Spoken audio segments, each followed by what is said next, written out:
Train की डरावनी अंधेरी bogie. एक लड़की थी, नेहा, जो पहली बार अकेले रात की ट्रेन से सफर कर रही थी।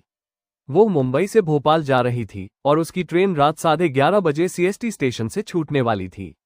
नेहा ने जब ट्रेन पकड़ी तो उसे अपनी बोगी पूरी खाली दिखी। सिर्फ एक बूढ़ी औरत कोने की सीट पर बैठी थी। उसने सफर शुरू किया और खिड़की के पास बैठ गई। जैसे जैसे ट्रेन शहर की सीमाएं पार करने लगी, बोगी में हल्की हल्की ठंड सी महसूस होने लगी।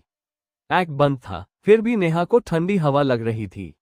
अचानक बोगी की लाइट्स झपकने लगी, फिर एकदम बुझ गई। नेहा घबरा गई। कुछ सेकंड बाद लाइट वापस आई, मगर तब बूढ़ी औरत अपनी जगह से गायब थी। नेहा उठी और चारों तरफ देखा, कोई नहीं था। वो सोचने लगी, क्या मैं सपना देख रही हूँ? तभी उसके कान में किसी के फुसफुसाने की आवाज आई, ये बोगी अब सिर्फ तुम्हारी नहीं है। वो पीछे पलटी तो उसे वही बूढ़ी औरत दिखी, लेकिन उसका चेहरा मानव जैसा नहीं, एक काला साया बन चुका था, जिसकी आंखों से खून बह रहा था और उसका मुंह पूरा खुला हुआ, जैसे किसी को निगलने वाला हो। नेहा चीखी और भागी। वो दरवाजा खोलकर दूसरी बोगी की तरफ भागना चाहती थी, मगर दरवाजा बंद था। फिर वो आवाज आए, जो इस बोगी में चढ़ता है वो जिंदा बाहर नहीं जाता। नेहा ने मोबाइल निकाला, कोई सिग्नल नहीं।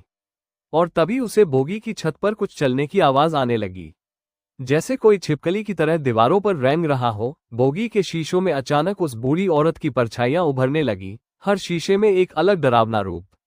उस रात सुबह तक नेहा गायब हो गई। अगली सुबह ट्रेन जब भोपाल पहुंची, उस बोगी को लॉकर कर दिया गया, क्योंकि वो पूरी खाली थी। मगर सीट नंबर 32 पर खून के छींटे थे और सीट पर लिखा था, एक और आत्मा अब हमारी हो चुकी है। अब भी कहते हैं, अगर आप रात 11:30 CST से भोपाल की ट्रेन पकड़ते हो तो सीट नंबर 32 मत लेना, क्योंकि शायद वो बूढ़ी औरत अब अकेली नहीं रही।